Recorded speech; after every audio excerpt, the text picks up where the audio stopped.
Bom dia, boa tarde, boa noite. Estou aqui, invadindo a sua casa. Não sei o que você está fazendo aí, se você está almoçando, se você está cuidando da criança, se você está só, comendo uma pipoquinha de boa aí, nesse processo aqui, encarando as aulas do Pedagógicos, que são aulas leves, né, mas também muito profundas, de forma como se fosse uma Netflix, né? Estou aqui, então, nesse filminho aqui junto com vocês, para te acompanhar. Não sei se está no frio, no calor, mas para a gente aprender bastante e construir conhecimento e, principalmente, garantir aí aprendizado para vocês, para que vocês consigam responder as questões na hora da prova com segurança e tranquilidade, tá? Eu sou o professor Fernando Souza e hoje eu estou aqui para falar com vocês sobre um dos meus assuntos preferidos. Inclusive, eu estou terminando meu doutorado em educação e a minha temática do doutorado ela tem a ver, inclusive, com esses materiais aqui que a gente vai fazer hoje, de exercício sobre um tema muito atual, muito do nosso cotidiano também, né? Mais do que necessário para que a gente discuta de forma profunda e que a gente também entenda, porque ele não será só relacionado a esse conteúdo em específico, mas ele vai perpassar também outros conteúdos, como, por exemplo, a LDB, no caso do Distrito Federal, Plano Distrital de Políticas para Mulheres. Eu queria que vocês direcionassem o olhar de vocês para essas relações, tá?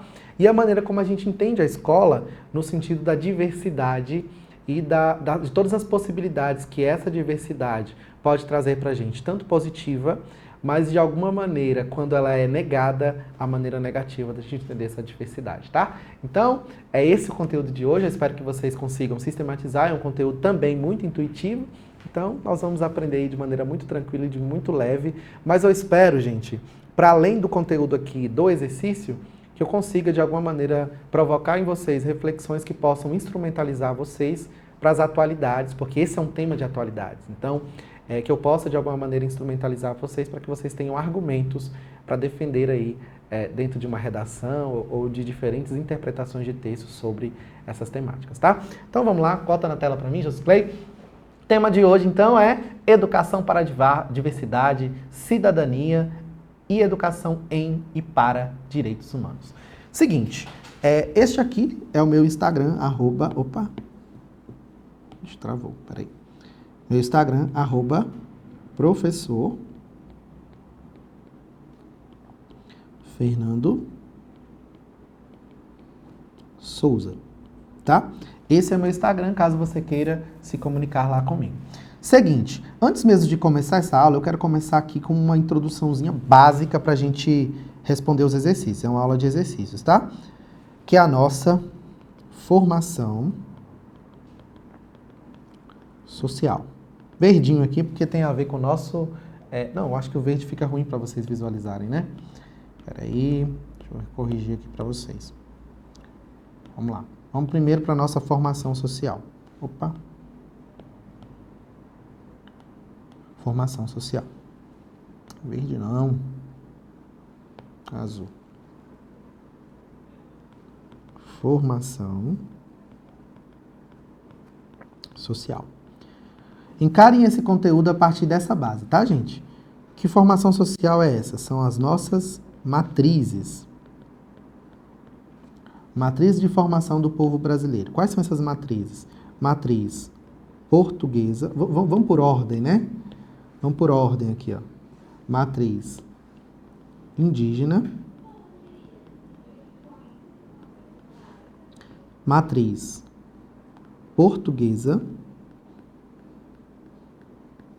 E matriz africana. Tudo isso, de acordo, inclusive, com o Darcy Ribeiro, vai sintetizar o que nós chamamos de povo brasileiro. Professor, por que você está dizendo isso? Gente, olha aqui, ó. Olhem para os exercícios com essa ótica, tá? Primeiro, existe uma matriz social que faz parte aí da maneira como a gente entende a formação do povo brasileiro. Então, nós teremos essas marcas no nosso processo histórico. Essas marcas não estarão ligadas só a questões de cor. Elas estarão ligadas a questões econômicas, elas estarão ligadas às questões culturais e elas estarão ligadas principalmente a uma concepção que eu vou chamar de hegemônica de sociedade. Professor, o que isso significa? Uma concepção hegemônica de sociedade estabelece para nós um padrão. Esse padrão, de alguma maneira, faz que em alguns momentos a gente, ao invés de afirmar a diversidade que compõe o povo brasileiro desse país, que a gente negue essa diversidade. Aí eu explico para vocês isso de que maneira. Por exemplo, quando a gente pensa um sujeito ideal, se eu falar para você, a gente pensa uma pessoa perfeita aí, você vai ter um padrão. Porque, querendo ou não, nós somos formados socialmente para entender um padrão de pessoa dentro de uma determinada sociedade. Qual é o nosso padrão de pessoa? É o branco, o europeu, o rico, o heterossexual, o magro, né, o sarado, né, e o homem. Isso traz muitas relações no que diz respeito à educação e diversidade. Por quê? Na escola ela é diversa, mas muitas vezes a nossa ação pedagógica ou a maneira que a gente entende o processo educativo vai colocar pessoas em caixinhas. Se elas não se adequarem a essas caixinhas, elas estão fora do padrão. Então, isso vai trazer a concepção para nós sobre como nós podemos entender a educação para a diversidade, seja no âmbito pedagógico, seja no âmbito da legislação, seja no âmbito social ou cultural. Então, não dá para a gente considerar que uma cultura, por exemplo, é menor do que a outra. Aí a gente vai para uma perspectiva de currículo, por exemplo.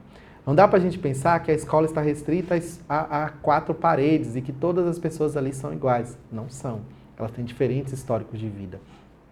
Não dá para a gente entender na legislação que as cotas para os estudantes negros é algo de privilégio. Não é. Sabe por que não é? Porque se você for olhar na estatística, a maioria das pessoas que não conseguem chegar à universidade ou que conseguem passar em um concurso público, elas são negras. E isso não é por acaso, isso faz parte da nossa formação social, que foi constituída a partir de uma base colonial de exploração e que nessa base colonial de exploração vai de alguma maneira colocando como menor as pessoas negras, vai colocando como menor as mulheres, que foram garantindo direitos aí no nosso processo histórico, que vai secundarizando as crianças e que também vai, na verdade, afirmando o massacre aos povos indígenas. Então, é nessa ótica aqui que eu queria que vocês vissem os exercícios para que vocês não errem nenhuma questão e para que vocês consigam argumentar isso durante a prova, tá? Bora lá, então? Feita a introdução dos exercícios, vamos responder aqui, porque é isso que interessa nesse momento. Vamos embora. Questão número 1. A questão número 1 vai dizer o seguinte.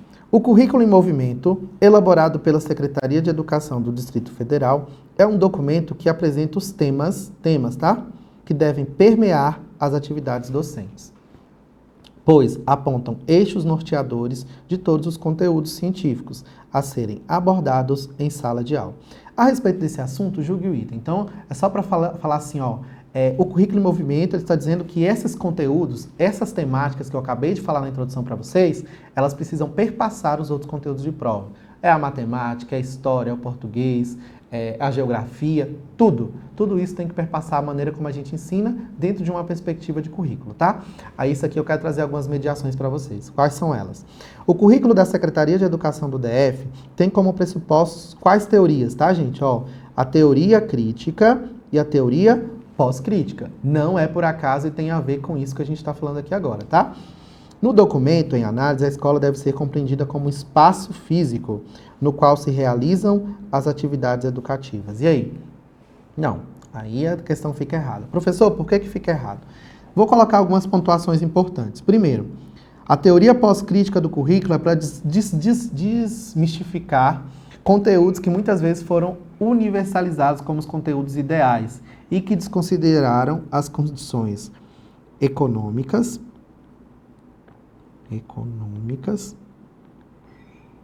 e as condições sociais de formação do nosso país, né?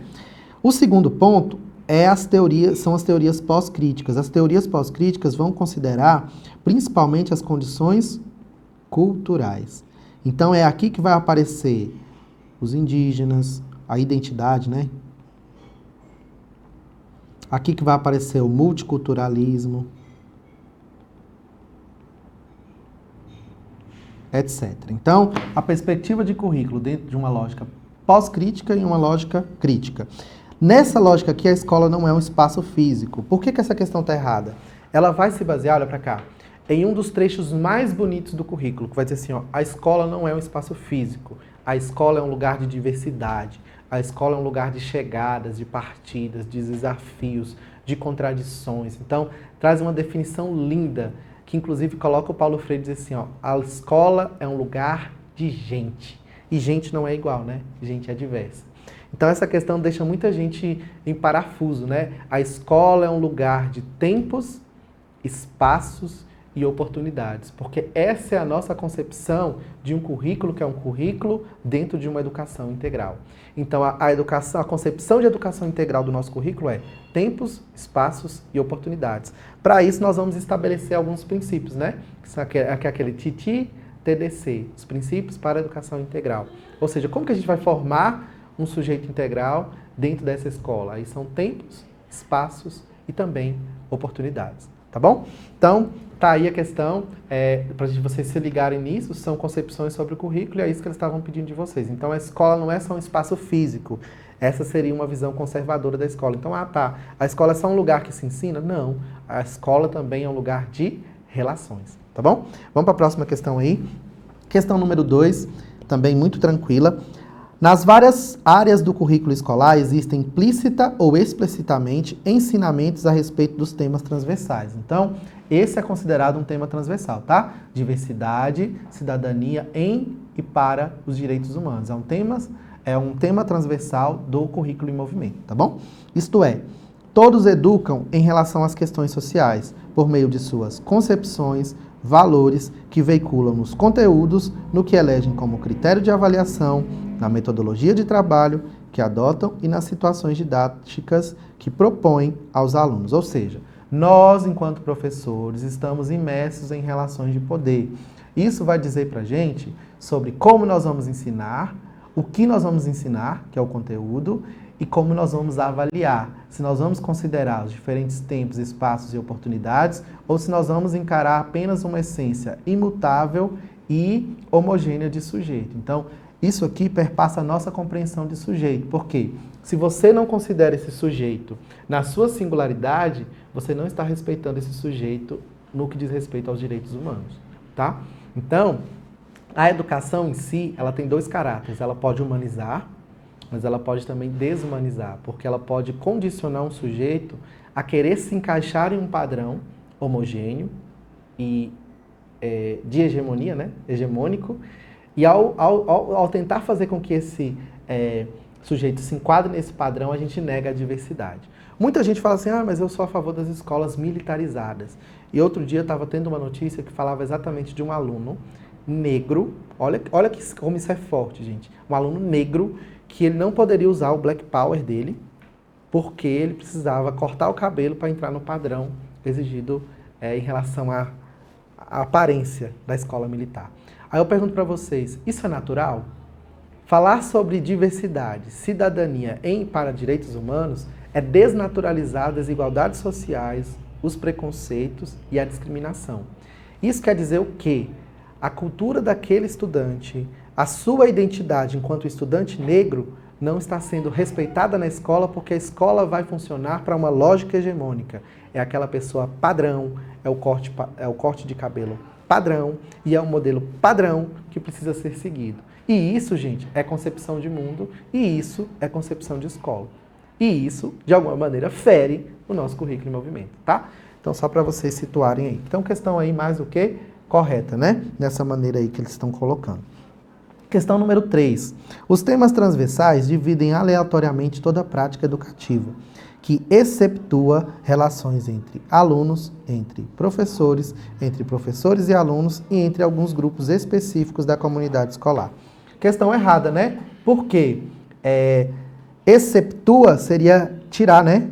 Exclui as relações entre alunos, entre professores e entre outros alunos. Essa questão é fácil. O único problema dela é porque às vezes você pode não saber o significado de exceptua e isso pode te travar um pouquinho aí, né? Mas a questão já está errada por conta desse exceptua. A escola é um lugar de relações e os temas transversais, eles vão falar dessa prática educativa a partir dessas relações, tá? Questão 4. Os eixos transversais favorecem uma organização curricular mais integrada. Então, o currículo em movimento em si, gente, ele tem uma perspectiva que é da interdisciplinaridade, né, de tudo ter funcionado não como um currículo rígido, mas um currículo integrado. E os eixos transversais, eles dão essa mobilidade para o currículo, tá? Focando em temas ou conteúdos atuais, relevantes socialmente e, em regra geral, são deixados à margem no processo educacional. Olha para cá. Tem temas que são considerados polêmicos, né? Então a gente evita tacar o dedo na ferida. E é isso que a gente está chamando a atenção para os eixos transversais. Precisa, gente, vir aqui lá nos conteúdos que você precisa trabalhar a história da educação afro-brasileira? Não. Mas, inclusive, tem uma legislação que positiva isso. Fala, ó, precisa sim trabalhar, não de forma só no dia da consciência negra, mas o ano inteiro. Porque isso vai, de alguma maneira, trazer para o conteúdo da escola um conteúdo que, no processo tradicional do ensino, lá das tendências pedagógicas, por exemplo, foi secundarizado. Por quê? A história do negro, ela não corresponde a esse modelo hegemônico que eu falei para vocês, que é do branco, do europeu. A gente só conhece a história do europeu, né? Inclusive, na lógica tradicional de escola que eu fui educado a entender que os portugueses descobriram o Brasil. Não que eles acharam o Brasil, porque aqui já existiam os povos indígenas. Então, quando eu falo que o Brasil foi descoberto, aí eu tenho uma visão excludente sobre uma cultura, que é a cultura indígena. Que é falar assim, só o que vale é a ótica do português. Não, a ótica do indígena também vale. Aí é que a gente vai pensar as modalidades, né? Então, se a gente pensa uma escola dentro de um padrão europeu, dentro de um padrão universalista, nós vamos pensar a educação a ser desenvolvida dentro de uma modalidade específica de um povo que vive em outra lógica que não é a nossa, que é a educação indígena, é a educação quilombola, é a educação de jovens e adultos, a educação do campo. Tudo isso está relacionado, tá, gente? Esses temas transversais, no currículo, eles vão aparecer separados, porém, eles estão juntos. A educação ambiental está junto com a educação do campo, a educação de jovens e adultos está junto com a educação para a diversidade, cidadania, direitos humanos, está tudo juntinho, viu? Junto. Mas os eixos transversais, qual é o ponto central de prova? Vocês precisam entender que os eixos transversais dão mobilidade ao currículo. Nem sempre aquilo que estará nos eixos transversais estará descrito no currículo. Eles vão fazer parte daquilo que a gente vai entender como conteúdos relevantes socialmente, ou seja, que estão em constante discussão. Hoje, nós temos, inclusive, um princípio lá na LDB, um princípio não, né? Um adendo na LDB que vai falar sobre a violência contra a mulher. Porque a pandemia mostrou que a mulher que ficava lá junto com o marido, isolada, muitas delas estavam sendo agredidas.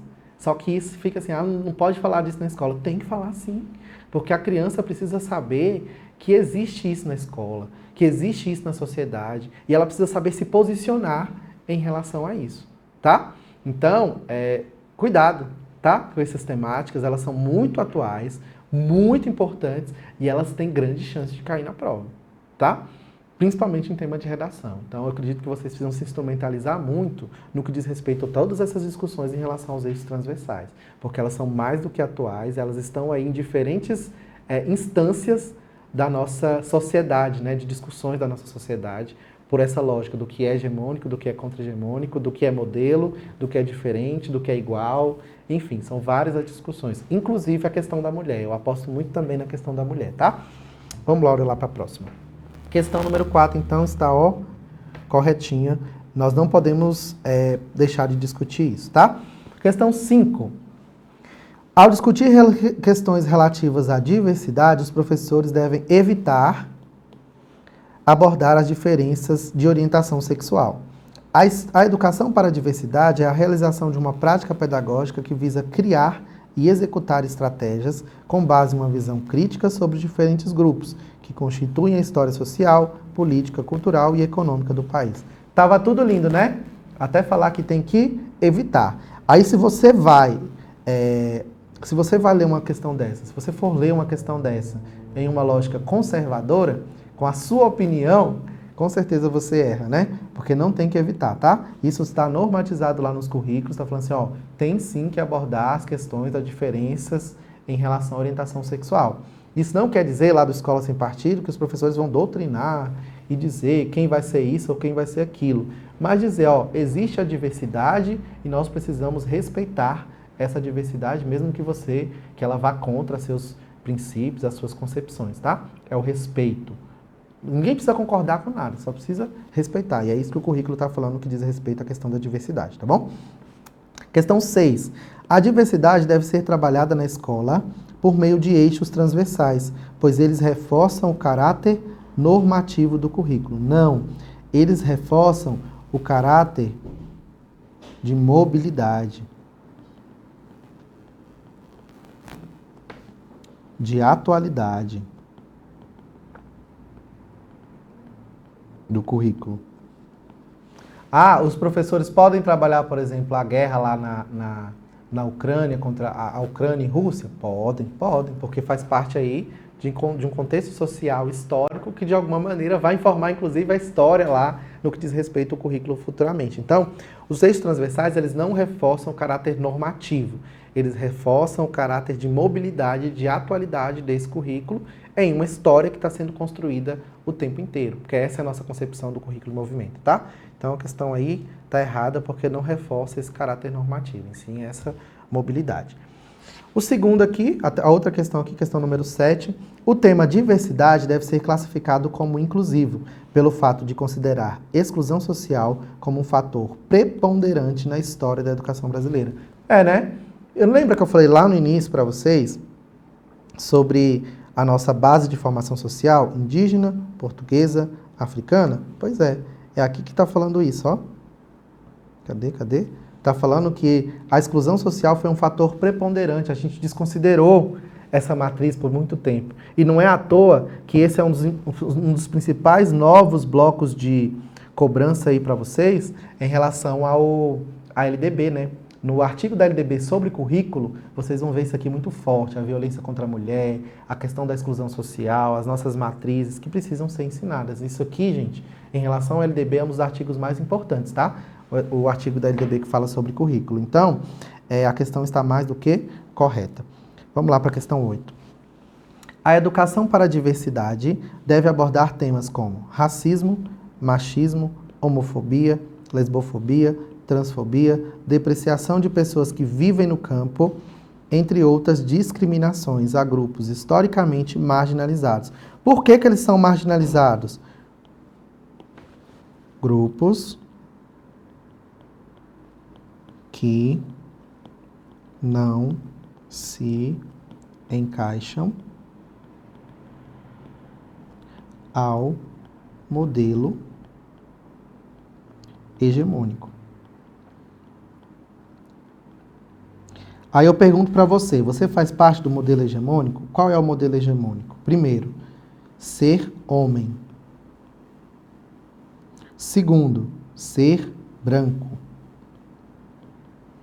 Terceiro, ser hétero.